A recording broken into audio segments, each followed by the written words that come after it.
Slaughterers and meat packers process livestock into meat that will be packaged and shipped to the market for consumption.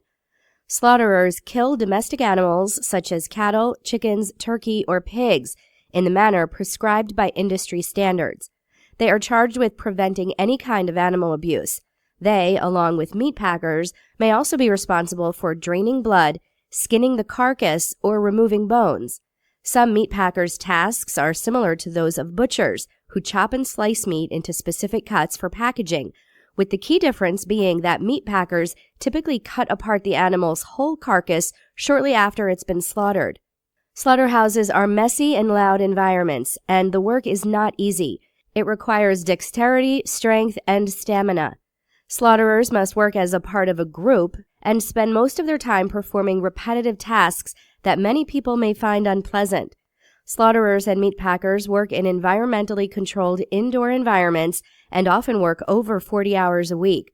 Many slaughterers and meat packers have a high school diploma or equivalent, but there are no formal education requirements.